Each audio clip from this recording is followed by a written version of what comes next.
go through. Florida's like no place. It's great, we know that, and those of us that are committed to its conservation appreciate it. But when you think that, we have more springs than any place in the world, that the Florida Keys are the third largest coral reef system in the world, that the Everglades are one of the largest wetland systems in the world, you begin to see just how unique this system is. And yet, we gave most of it away. When Florida became a state, the federal government gave to us about 22 million acres. And over the course of the 19th century, we gave most of that away, mostly to railroad builders, Flagler and Plant and others, got about 9 million acres. A guy by the name of Hamilton Diston, we didn't give it away to him, but he bought 4 million acres for the sum of 25 cents an acre. And so over the course of the 19th century, we gave away over half of the state of Florida for development, including most of our wetlands. Florida probably had more wetlands than any other state. Alaska would have had more, but Alaska wasn't a state at the time. But we lost more wetlands than anybody else because they were classified as wastelands. And anyone that had an idea to come in and be able to ditch and drain a wetland and turn it into a city was approved, and that's how so much of this happened in our time. So we're in the danger of losing everything that make Florida special. Our springs, the water, our wildlife. It makes it very good, or makes it hard.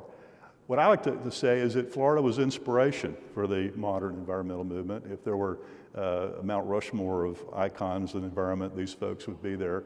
Bartram came to Florida in the 1700s.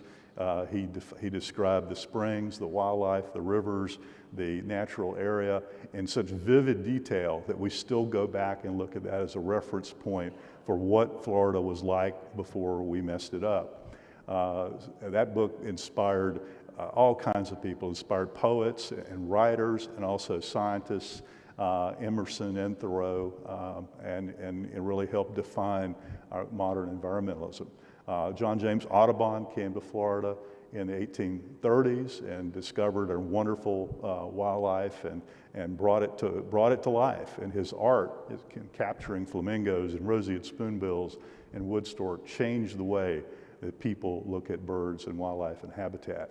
And then there's John Muir. We associate him with Yosemite and Yellowstone and the great places out in the West, the father of the national park system.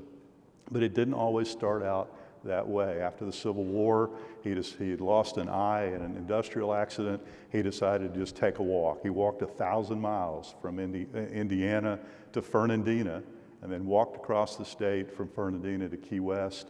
He got malaria, he got sick, and in his fever, in his journal, it all came together in his head of how we are all connected to plants and animals and wildlife. The very beginnings of what we now think of as ecology, happened somewhere along the trail there in Florida and right after the Civil War. The very beginning, this is something nobody really knows about it, I've said some writing about it, but the very first act of conservation was very interesting. John Quincy Adams probably knew more about Florida than anyone else because he had negotiated the treaty that brought Florida into the United States. And he learned that Florida's great resource at that time were its oak trees. Because if you made a ship out of oak trees from Florida, that cannonballs would just bounce off. There's a ship in Boston Harbor, you've probably heard of it, the USS Constitution. It is still there, and it is made of oak trees from Florida. And the reason is that Adams just found the best grove of oak trees out in the Panhandle across from Pensacola, and by executive order and fiat, he protected it. They created an oak nursery. They grew those trees. This was going to be for national security. But today, it's part of Gulf Island's National Seashore. I've been there after direct hits from major hurricanes, and only a few limbs have come off of those trees. They're quite remarkable to see. Well, fast forward to the end of the 19th century, and what was really one of the sad moments was the loss of the bird life in Florida. Over 95% of the wading birds, the herons, the wood storks, the egrets, were all killed because the fashion industry at that time wanted beautiful bird feathers for ladies' hats. And so millions of them were destroyed. The very first laws were passed to protect that. The very first game wardens that were put to try to protect the birds were actually murdered by the plume hunters. So it was a really dangerous time. But there was a change. And we all know this guy. He is on Mount Rushmore. Before we knew who he was, he came here to Tampa Bay area, not here, but across the way, Tampa Bay area, on his way to Cuba and San Juan Hill and history. But in his time there, he got to see the rookeries around Tampa Bay. His uncle had written a bird book. He was very familiar with the birds. He loved the pelicans. But what he was astounded by were the mounds and mounds of dead birds on the dock waiting to be transported back to New York to be turned into hats. And he said, you know, if there's anything I can ever do to change that he will. And so 2 years later, he's the youngest president of the United States. And by executive order, he signed, created the first National Wildlife Refuge at Pelican Island. He signed 9 more executive orders that protected 1 million acres in this state. Most people don't know that or can't even imagine that, but by executive order, he did that. And you don't see a big Sharpie signature up here, you know. This was kind of the way he did it back in those days, very simple, but it started us down this path of conservation. Now, the ladies got involved a few years later, and this is fascinating because the first act of state conservation was promoted by the women's clubs. Mayman Jennings was the president of Florida Federation of Women's Club after she had become First Lady. Her husband had been governor from 1900 to 1904. There were people in South Florida very interested in the protection of royal palm hammock. She got involved in it. She went to New Tallahassee. She went and went to the governor's mansion, spent the night in the governor's mansion, talked to the governor about it, visited with the legislature. And so for the first time in the history of the state, after giving away 20 million acres, the governor and cabinet, the trustees, gave the first 5,000 acres of conservation to the Florida Federation of Women's Clubs to create Florida's first state park. And today, that's part of Everglades National Park. But the real kicker is this. They influenced the government to take this action, and they lobbied it, and they were very effective before they even had the right to vote. Kind of think about that. See, ladies, the women do have all the power. One of my favorites is a young man by the name of Gilbert Pearson. He lived in Archer, outside of Gainesville. He was an egg collector. He was really interested in birds' eggs. And he was smart enough to be able to parlay that collection into a scholarship at University of North Carolina, Greensboro, got his degree, stayed with it, became an ornithologist, and ended up as the first employee of the National Audubon Society, became its president a few years afterwards, I should say.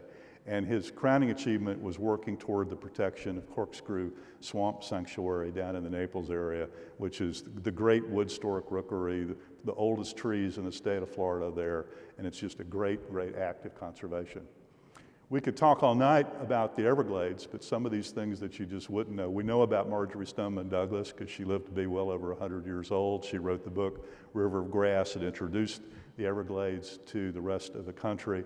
But it was Ernest Coe that she said should have gotten the credit. He was the guy that came up with the idea that we needed to protect 5 million acres in South Florida as part of this vast system. And then another unsung hero is none other than FDR, as if he didn't do enough. But in those days, the president was inaugurated in March. There was no love lost between Hoover and FDR.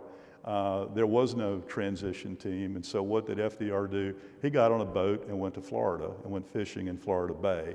And he brought in the Olmsted brothers to go look at the Everglades, and they kind of designed Everglades National Park practically out there on his boat while they were fishing. And ultimately, it was introduced in legislation and approved, but it took years for it all to come together. Spessard Holland, a local boy does good, was a senator, had been governor, senator at the time, kind of brokered the deal to make the park a reality. Mrs. Douglas' book came online and got national attention, but we still needed the money to be able to make it happen. And it was a guy by the name of John Pennekamp, who was the editor of the Miami Herald, who was kind of brought in to kind of close the deal. And I learned this story actually at the cabin out in the Ocala forest where this took place. There was a favorite spot out there where the key legislative leaders would go out there and have their booze and smoke their cigars and play their poker games. And Pennycamp got invited to one of these events. And unfortunately, or fortunately, he got into a big winning streak and kind of won the pot. And now the rest of them said, "Oh, we're done. You've taken us. You know, we shouldn't have even invited you in the first place." So Pennycamp had an idea. He says, "Look, I'm going to put all in here. We'll play one more hand. If you guys win, you can split the pot, and we're even. But if I win the hand, you guys are going to fund the acquisition of Everglades National Park." Well, guess who won the pot? That's how Everglades got started. The big addition was Big Cypress, all that area to the west. Claude Kirk was an interesting governor in the late 60s, really kind of pulled that together. His assistant, the environmental advisor, Nat Reed, was key to that.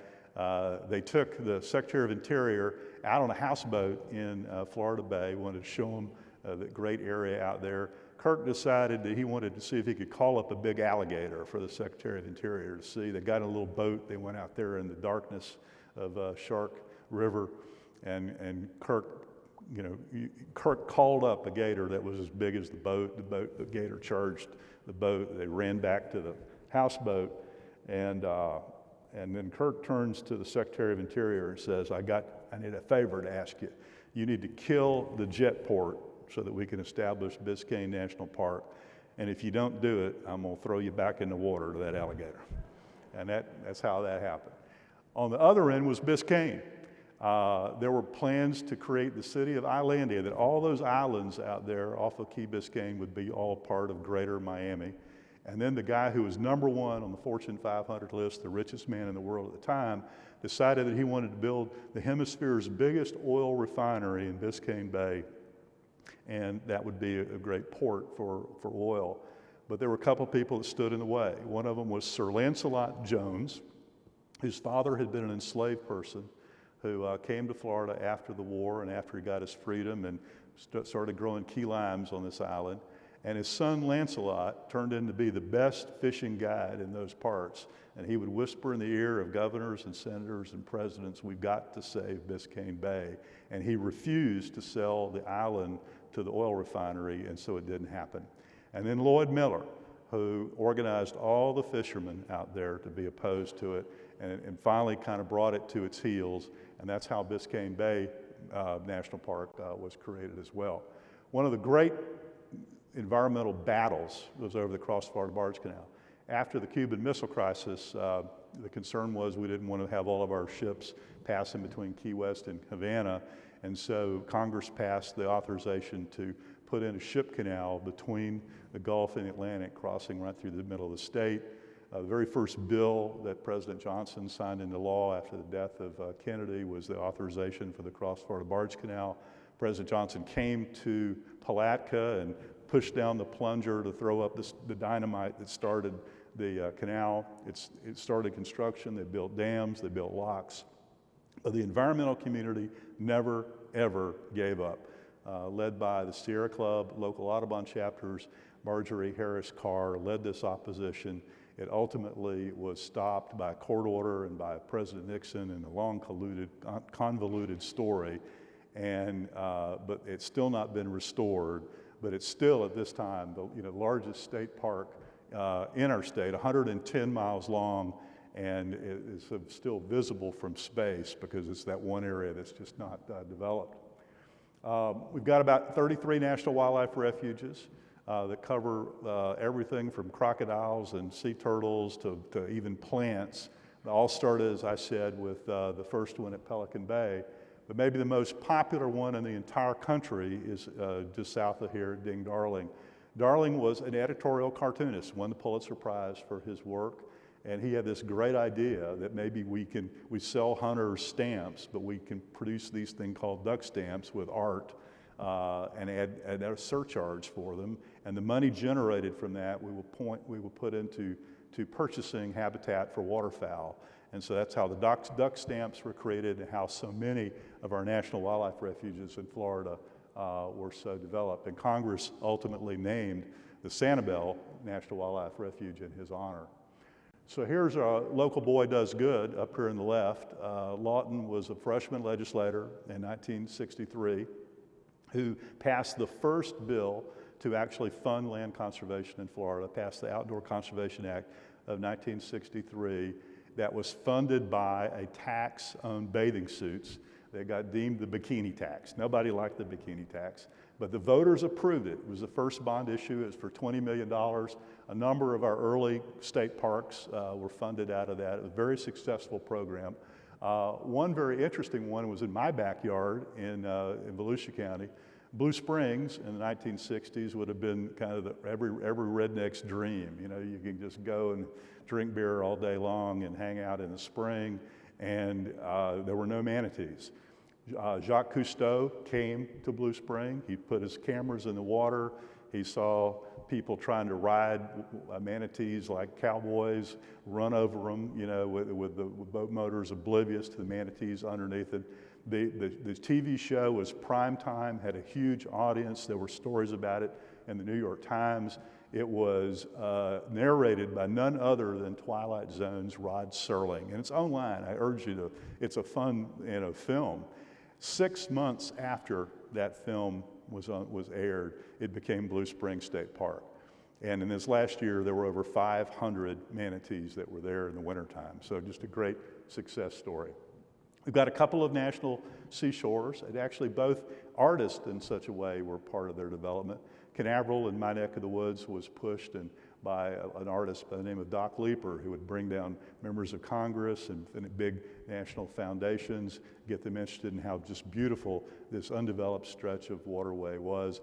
Up in the Panhandle, it was another editorial cartoonist who wrote or drafted over 50 cartoons in the Pensacola News Journal to call for the establishment of Gulf Islands National Seashore. So in a strange or interesting way, artists contributed to both of those. Now we'll kind of go through a few governors here because of their programs and kind of got us on where we are today. Bob Graham initiated several new programs: Save Our Rivers, Save Our Coasts, Save Our Everglades. The Carl program, which is science-based in terms of identifying priorities for acquisition. Over 1 million acres were protected under Bob Graham's time as governor, including some of these remarkable things: the headwaters of the St. Johns, the green swamp in this area, Swanee River buffers, extraordinary. Would you ever believe that this picture is from Florida? That's part of the rapids in the Swanee River. Save Our Coast program brought a number of amazing beaches and shorelines into approval. One of them is Big Bend, the area that this hurricane hit just recently. My good friend George Wilson negotiated that deal. 60 miles of coastline were protected at that. At that moment in time, the Nature Conservancy became the largest landowner on the entire Gulf Coast of the U.S. And the Carl program spent a lot of time on trying to protect key areas in the Florida Keys and also in the Wekiva system. Bob Martinez came along, next governor. He initiated a committee on the future of Florida that came back and said, if we got to think big, Florida's growing so fast, if we want to try to protect what's important, we need at least $1 billion to be able to do that. And Martinez thought that was such a good idea that he said, why not $3 billion? And made it his priority to pass Preservation 2000. Recently, I read an article in the Tampa Bay Times about Governor Martinez. He had been mayor of Tampa and very much involved still to this day. And they asked him, what's his legacy? What's your legacy, Governor? And he said, well, I said, according to Henderson's book, we protected 1.8 million acres in Florida. So I guess that's a pretty good legacy. And he got it right because, see, it's 1.8 million acres that were preserved, including 17 new state parks and 13 new state forests, an incredible array of things that were protected. Of the state parks, we kind of launched ourselves to become probably the best state park system in the country. And Fran Minella, who was the state park director during that time, she got promoted and became the first woman director of the National Park Service. Locally, we had a program out of Preservation 2000 called the Florida Communities Trust, which was just fantastic because it brought money into local communities to buy parks. Over 300 new parks were developed in localities across the country under that program, which made it very, very special. That's a younger version of me up there. 1998, we came together and produced the first map of ecological lands in the state as a pattern to try to protect them. As I said, Lawton appointed me the Constitution Revision Commission, and we came forward with several proposals that year to extend bond authority so we could continue to buy land, so we could put in the Constitution a commitment that we would protect the environment, that we would protect conservation lands from being disposed of by some future politicians that might have a different idea, and the creation of the Fish and Wildlife Conservation Commission so that we'd have an independent commission to look at the protection of wildlife. And that passed by 72% of the vote. Jeb Bush was elected governor at the same ballot, and he made the Florida Forever program, the extension of P2000, to be his top legislative priority that year. And it passed, and again, it set up another program of $3 billion, $300 million a year over a 10-year period of time. That spawned some very, very interesting developments around the state. One of them was Jacksonville, where the mayor decided they'd create their own local bond issue to match with Florida Forever. Jacksonville has the greatest percentage of parks and open space and conservation areas than any other city in the country as a result of this partnership. There were some local people that got involved. This fellow was stuck in traffic in Tampa during a driving rainstorm. You know, he gave up. He saw there was a lecture on black bears done by Laurie McDonald of Defenders of Wildlife at some local high school. He said, what the heck? Went to go see the lecture, and it changed his life. And he said, I want to do everything I can to protect bear habitat. And MC Davis ended up buying about 50,000 acres of North Florida for protection of the bears and creation of this incredible habitat.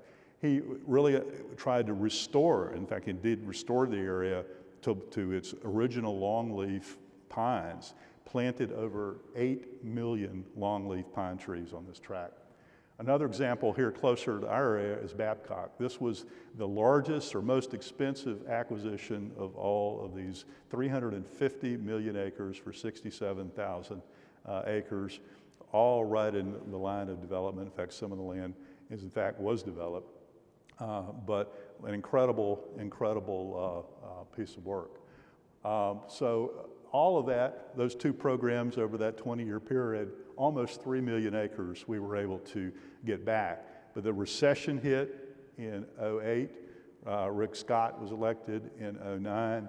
And the first thing that Rick Scott wanted to do was sell off all the parks that didn't make a profit. We just didn't let, what do you mean park? What do you mean state parks have to make a profit? Do libraries have to make a profit? You know, the profit is that this is our legacy. And so eventually he came to understand, oh yeah, we do have the best state park system in the country, probably ought not to mess with it.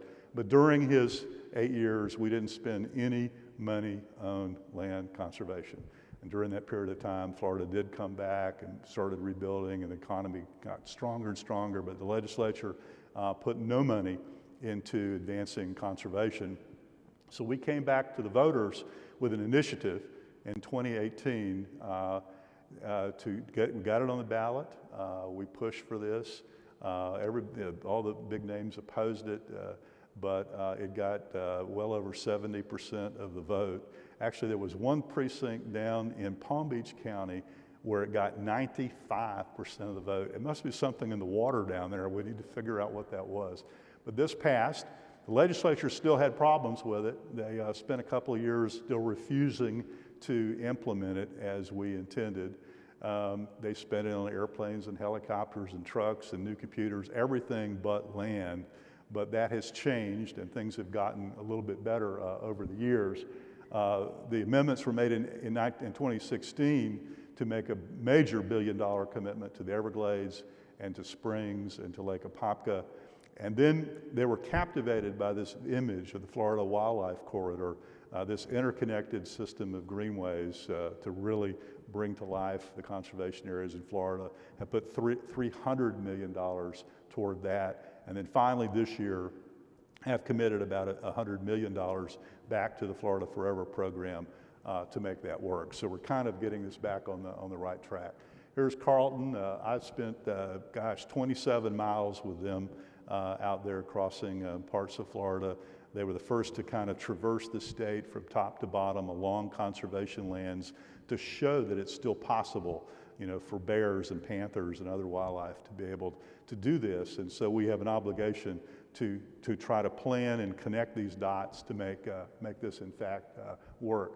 The vision is for 18 million acres that would come into conservation, which may seem like a lot, and it is, but we've actually protected 11 million of it so far. Here's some of the math for that. Size of the state, you can see.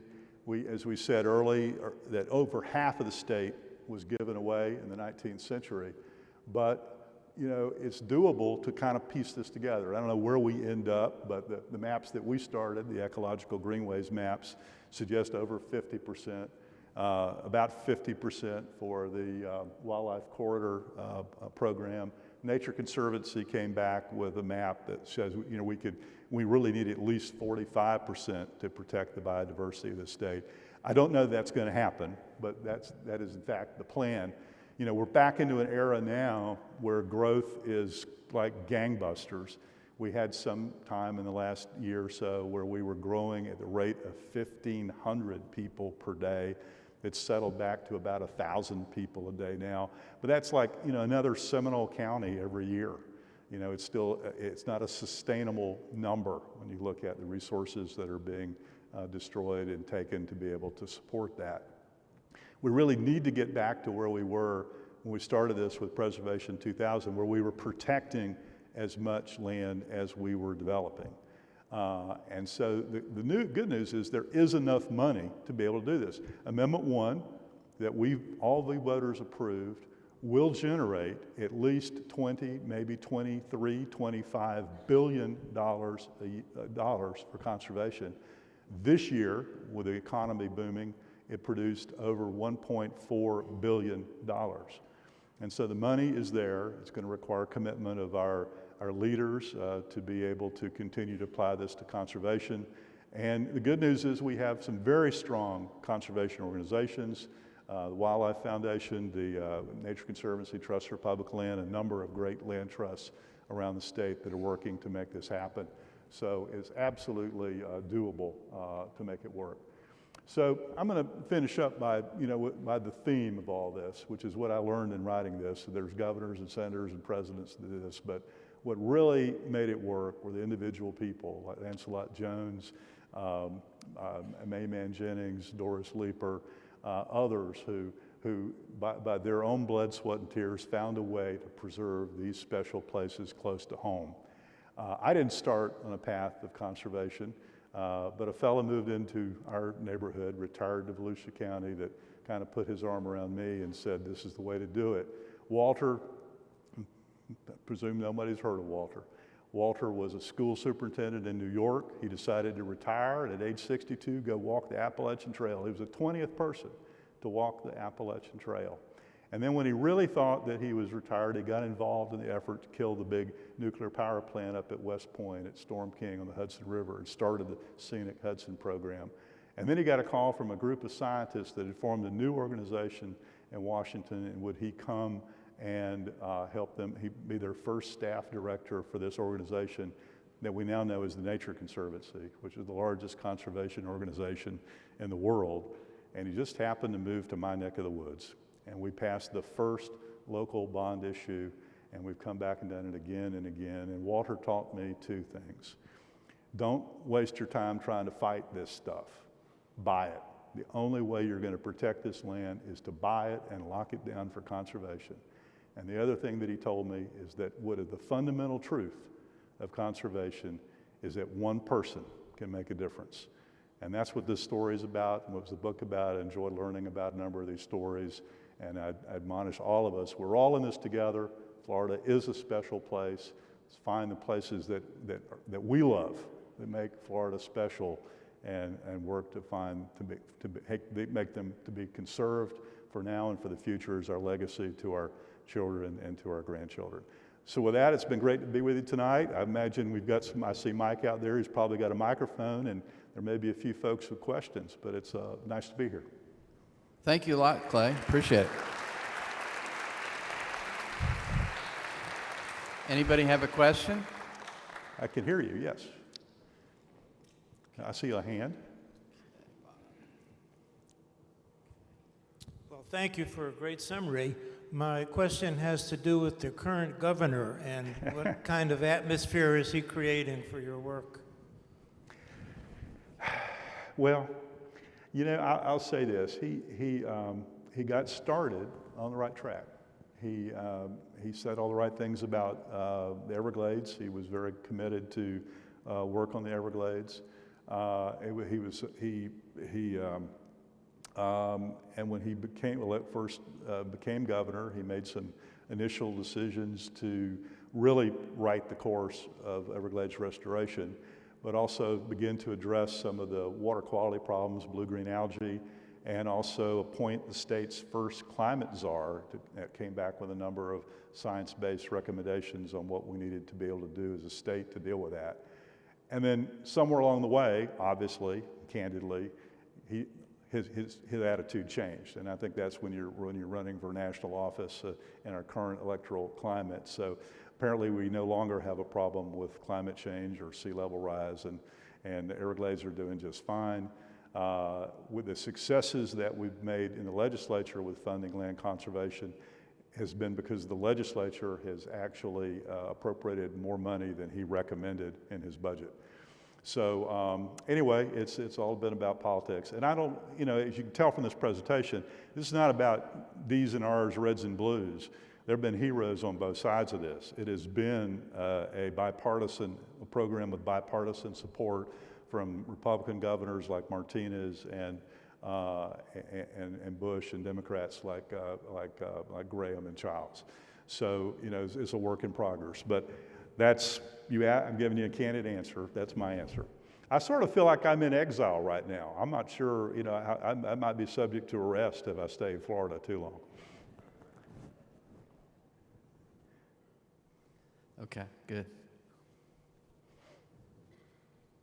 While I'm walking over, I have a question.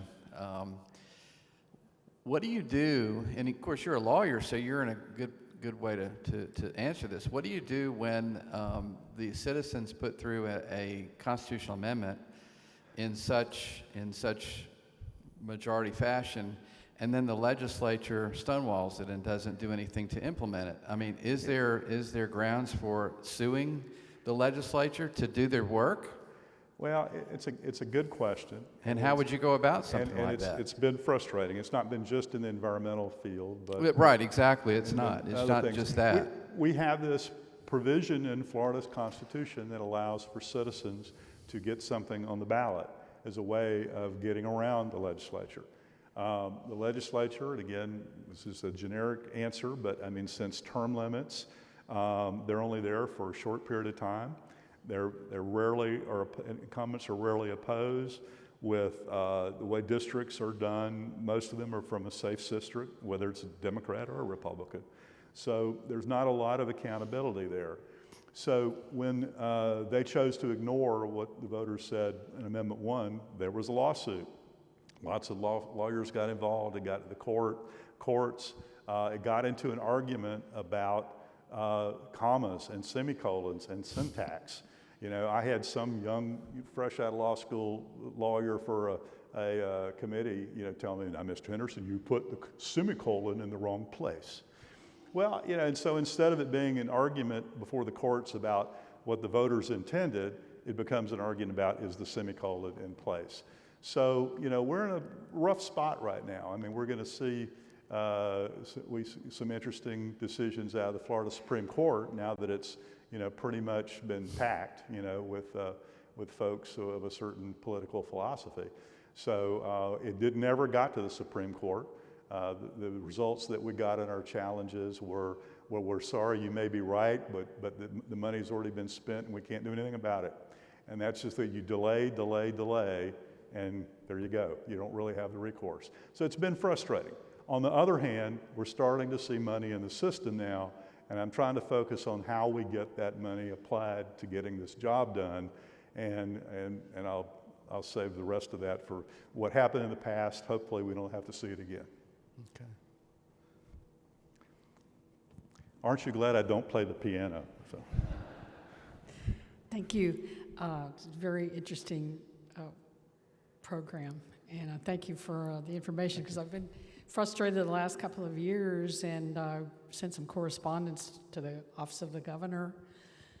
Some people may not like me for what I'm going to say, but I had a suggestion for the Office of the Governor to impose some type of an impact fee on new people moving here. I don't know if that's really the right approach, but since we had 1,000 people moving here a day, we do have to pay things like when you build a new home, you have an impact fee, they run it through the tax collectors. You have to look at the whole state and how we're impacted by the growth. Yeah. So there's that. People coming into our state, we have something to offer, but it was just an idea that I had, but I have a couple questions. So I didn't get a response or anything, of course, but still waiting. So we'll see. Yeah. An impact fee of some type, but for developers, no kind of moratorium on the development of our state. And I saw beautiful land driving out to San Antonio, Florida, San Antonio, Florida, up west of Dade City. Yeah. Just destroyed. Mm-hmm. Beautiful, beautiful old growth trees, just completely obliterated. So, makes you think. I'm glad to know that there's so much out there that can be saved. Some of it can be. Yeah, and the other question I have is it true that, well, I guess I was just making a comment rather than a question, but is it true that Nestle Corporation has a foothold in our springs in North Florida, and being from that part of Florida, Blue Springs, Ginny Springs, Post Springs, is it true that they've gotten a permit and they're tapping into the water? All right, I'll answer that part first and then go back to the first part. Yes and no. Nestle, my understanding is Nestle has now sold their interest in the company. But there was most of these, the bottled water, like Zephyr Hills and the other places, that was owned by North American Water, which is a subsidiary of Nestle. But I understand now they've sold that off. But the point is, of course, is that we've commoditized, that water, and amazing, we all use it because a matter of convenience. But the water that comes out of our tap is treated far greater standards than the water that goes, into those plastic bottles. I mean, we would never water our lawns with water from, it comes out of the bottle, but we water our lawns with things that have been processed far more. So that is an issue. Water's always been an issue in Florida, will continue to be. On the first part of yours, I mean, one of the great frustrations is that we have just thrown out all of our controls that we had, both in local government and state government, for major developments, and it's been a sea change. We had a 20-year period of time where we were working under the Growth Management Act, where cities had to have comprehensive plans and zoning that was consistent with that people, citizens had rights to be able to oppose something, to be able to challenge something.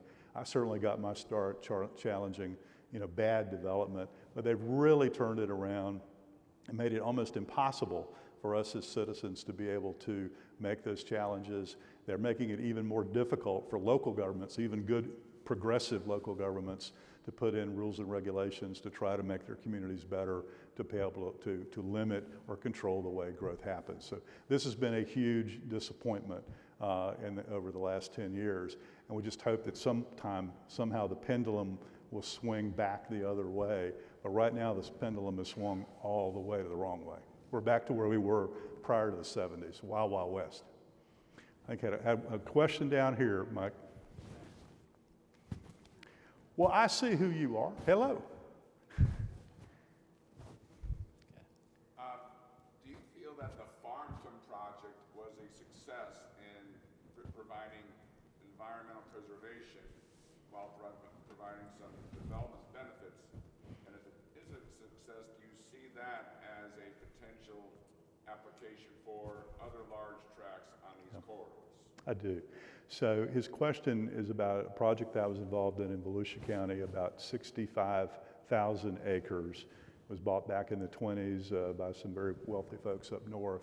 And it's right in the line of development. It's right along the I-95 corridor. 100,000 cars go past it every day, you know, just like what you'd see over here. We went through a lengthy planning process that did a couple things. The first thing we did was we went through an extensive scientific-based analysis of what was important for wildlife, what was important for water, and we locked down over half of it, 35,000 acres, is now in conservation easement held by the county, the Water Management District, and the Florida Audubon Society. And that's forever, it's done. And then the areas that were designated for future development all have to be under new sustainable standards that basically, like what I said earlier, that for every acre you are developing, you're still protecting another acre. And they can do that, you know, for, you know, in various ways. So I think for large projects, that is a model and will be looked at as a model, and I hope people learn from it and even improve upon it. But for other pieces, and that all contributes to the corridor, but the other part of it that is similar, which is so much of what's left to be purchased in the corridor is either farmland or forest land, timbers. And so buying the development rights and keeping the landowner in possession through use of a conservation easement is a way for them to continue their good stewardship, have it continue to have habitat value, and the state doesn't have to manage it. So to make this work is going to require, to make it work in a positive way, those kind of partnerships for conservation easements with farmers and foresters, and working with community developers to try to be much better in terms of dealing with their conservation and sustainable outcome. So we'll see. Florida's always done it based on the cheap, so it's probably not the best way. Well, there's down here. And she was here, she was like the first person in her seat, so she gets a priority. First, do you still practice law? I am as retired as I can be. Okay. I get brought out from time to time, but I really don't want to do that anymore. So. Okay. Back to community development districts. Is there a way for us to come out and get the law changed? I think it's also federal under IRS tax law as well as state law. Because what I see, I go to a lot of different commission meetings, and all the new development is mostly fueled by community development districts. The developer buys the land, the infrastructure is funded by a bond issue, which means he has no skin in the game. It's only the money he spends on the land.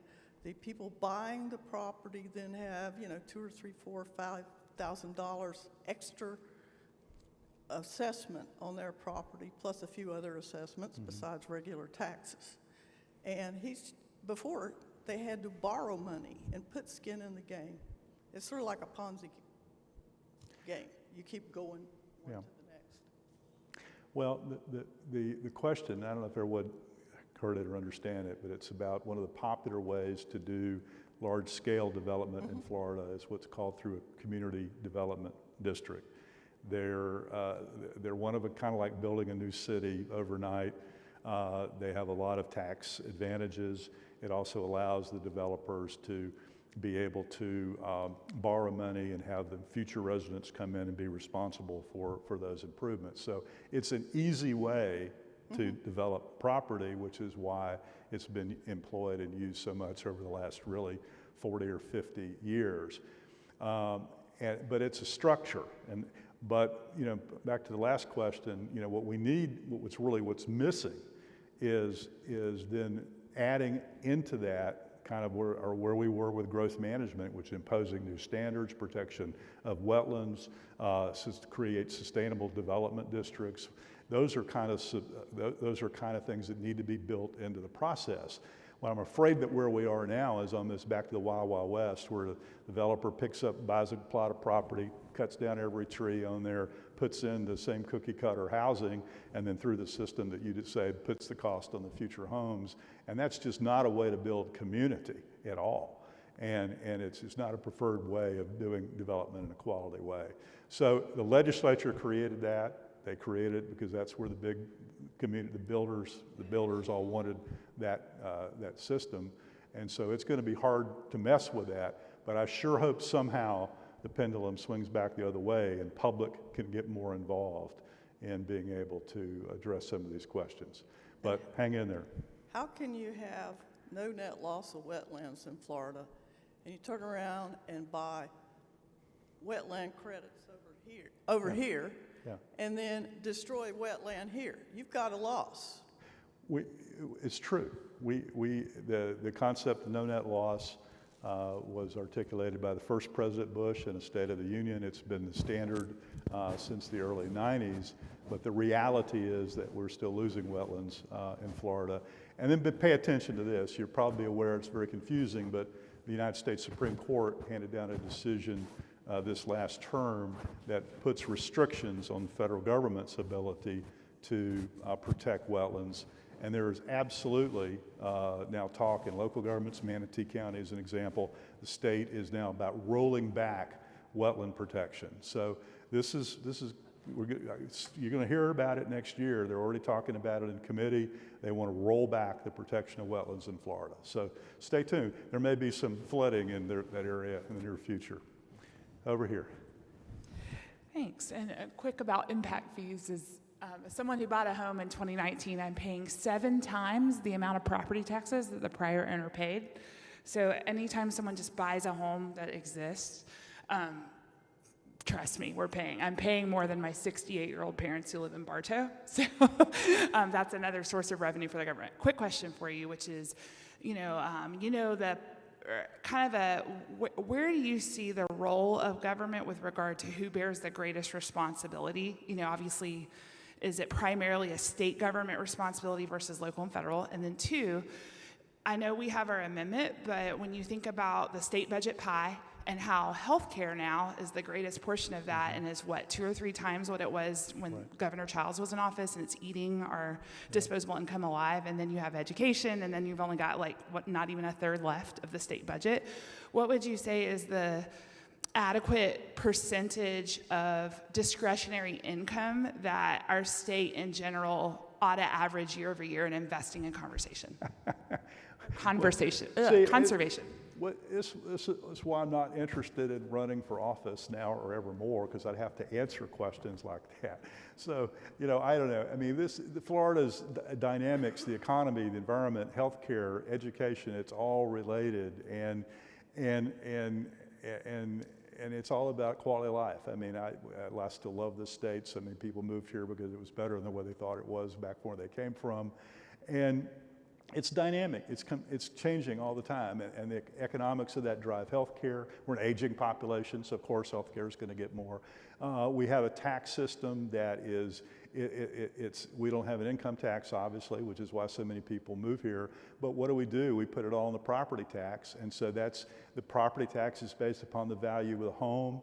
And with all the people moving in, and the value of all of our homes go up, and so we're paying more and more taxes. So we get this double whammy, as a result of that. So I don't know what the answer is in terms of what those percentages should be. Education usually is the biggest part of state budget, because that's an important duty of the state and locally. That's number one. But I mean, we're not really set up in terms of regulatory process for healthcare the way we should be. So that's important.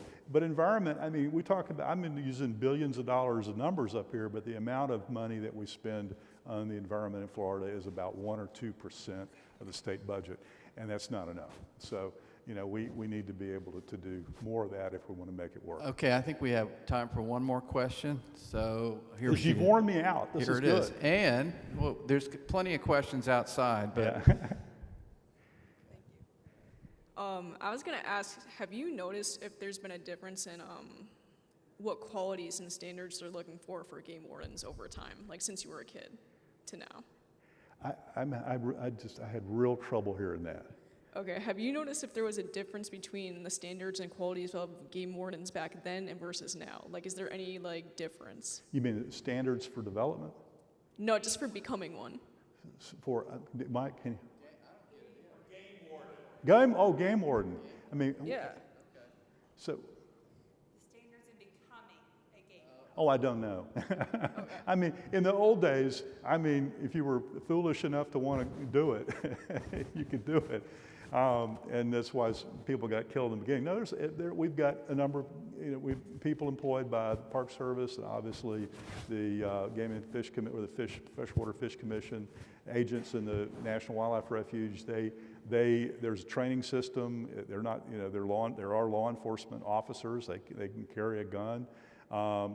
They're enforcing our laws, so there are standards that they have to be able to comply with to be able to get that position.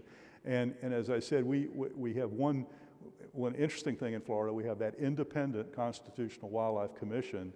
So theoretically, it's theoretical that it's sort of out of politics, but it sort of does get influenced by politics. I mean, get ready. There's going to be people pushing for another bear hunt. That'll be the next thing we're going to be reading about in the paper. But the science would say, no, we're not ready for that. And so the science generally drives those things. So anyway, I mean, the good news is about the way that we do wildlife management in Florida and frankly around the country is far more professional than it used to be. It is driven by science. And the number of threatened and endangered species that we have in this state and around the country, it's important for us to be able to do that. So thank you. Thank you, Clay. And Clay will be able to answer some questions, I'm sure, out, and he'll sign a book for you, too.